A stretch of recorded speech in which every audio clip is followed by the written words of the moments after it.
lifting the bokken above the head before we start moving with the body, we actually use the muscles, and by doing so, our arms will get tired pretty quickly.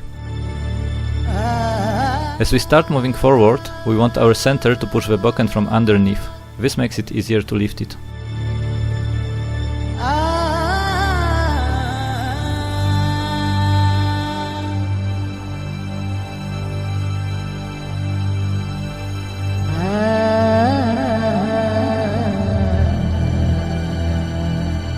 In order to turn, we twist our front foot by 90 degrees and then the other foot by 90 degrees as well, finishing in the opposite hanmi.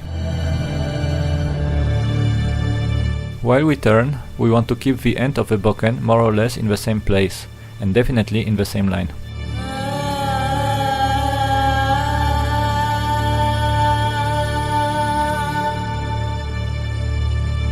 During the turn, the bokken ends up behind our back, and from that place we can strike in the new direction.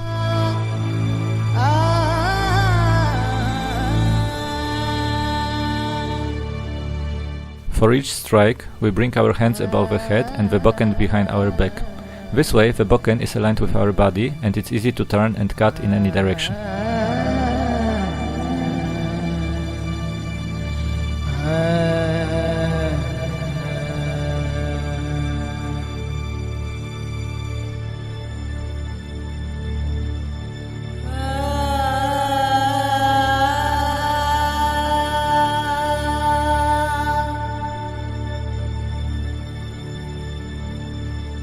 When we finish the cut, we turn our hips and align the back knee with the toes. This movement puts the bokken at a specific angle, which is very useful when meeting another weapon.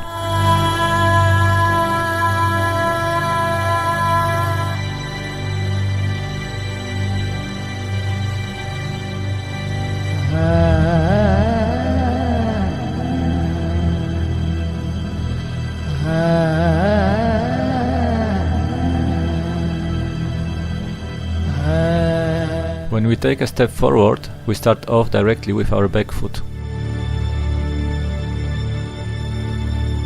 Any kind of preparation with the front foot, which is usually unconscious, delays our movement and alerts our opponent, giving him more time to react.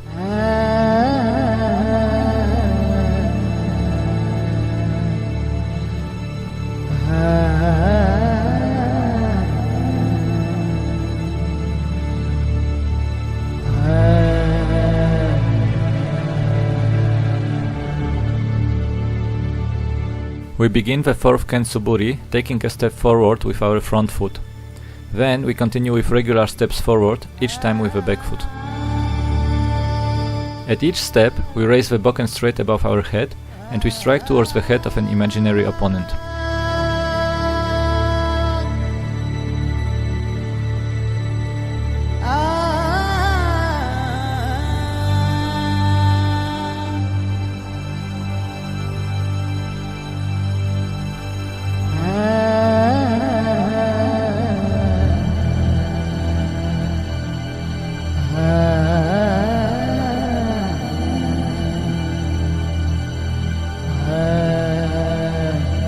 When we arrive at the end of the available space, for example at the edge of the tatami, we turn around and continue in the opposite direction. When we want to finish the practice, after a turn we come into the basic kamae position without striking, and then bring the bokken back to our side.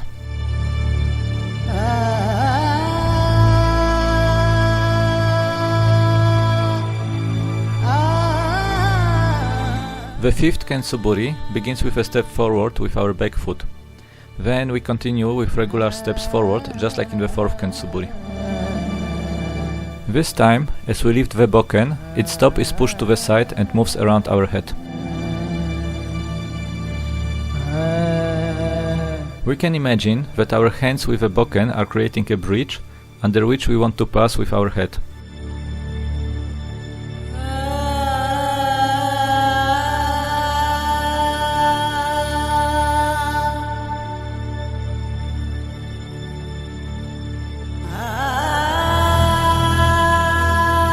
When we arrive at the end of the available space, we turn around just like in the fourth ken suburi.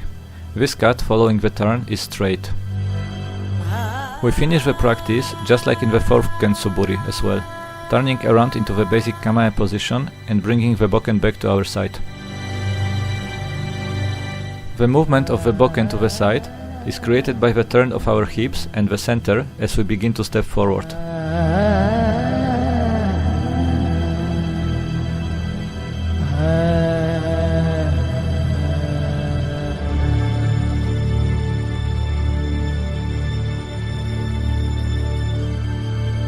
Even though the top of the bokken is going around our head, our arms and hands are just moving straight up and down.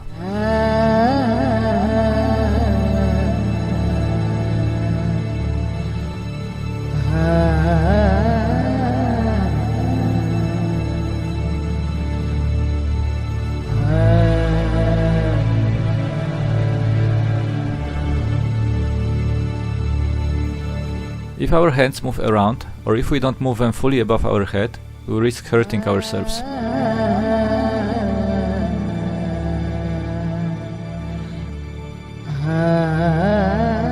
That's why it is important to bring the hands above our head and the bokken behind our back before we can strike. If you like our video, give us a thumb up and share it with your friends. You can also subscribe to receive notifications about new videos being published. More information is available in the channel description as well as through the links section.